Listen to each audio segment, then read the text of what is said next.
Consistency is key, but whose? Something remarkable happened yesterday.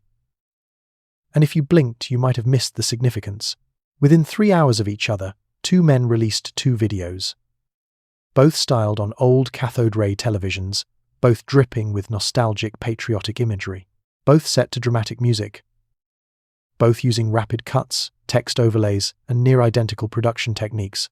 Either this is the biggest coincidence in British politics, or somebody copied somebody else's homework. You can look at the two side by side right now and judge for yourself, because frankly, the similarities are striking. At 3:30 in the afternoon, Rupert Lowe's newly launched party Restore Britain dropped a 2-minute clip, captioned with two words that cut straight through the noise: Detain, Deport. No ambiguity, no caveats, no focus-grouped hedging.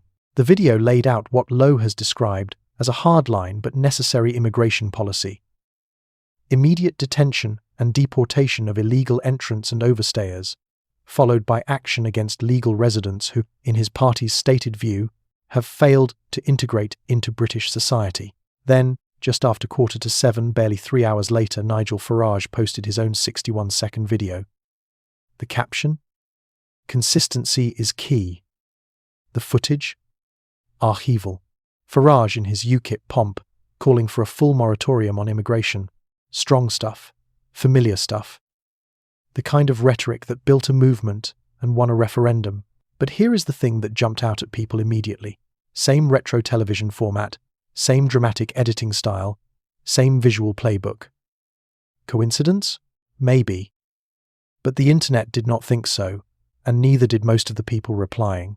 The reaction across social media was, to put it mildly, brutal, and the copycat angle was front and centre. One commenter called it a blatant rip-off of Rupert's video. Another said it was pathetic that Farage was now copying Restore Britain's video formats.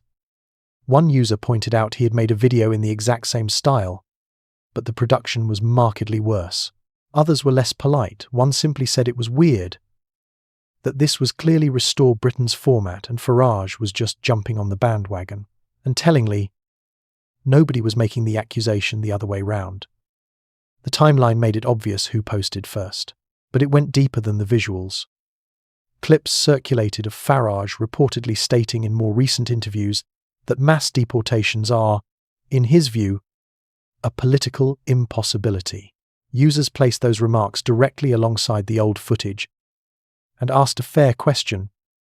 If consistency is key, whose position has actually stayed consistent?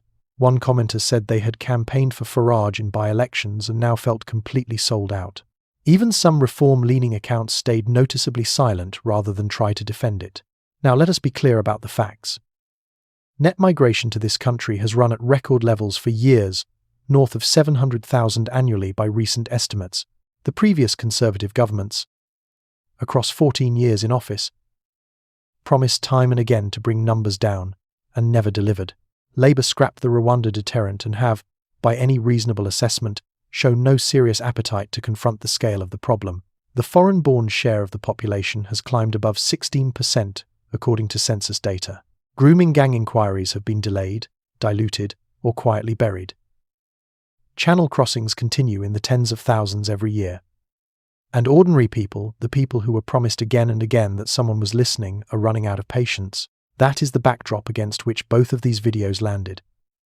And it matters, because it tells you why the energy behind Lowe's message appeared so much stronger. His video reportedly outperformed Farage's in early engagement. The replies to Farage's post were flooded with Restore Britain branding and open declarations of defection. The harder right base, rightly or wrongly, seems to have concluded that Reform UK is drifting toward exactly the kind of establishment respectability that made the Conservatives so useless on this issue for over a decade. Here is my honest take. I've watched this pattern before. A populist movement rises on genuine anger. It says all the right things. It builds momentum. And then, slowly, the edges are sanded off. The language softens. The manifesto gets workshopped. The radical promise becomes a manageable compromise. And before you know it, you have got the Tories with better branding.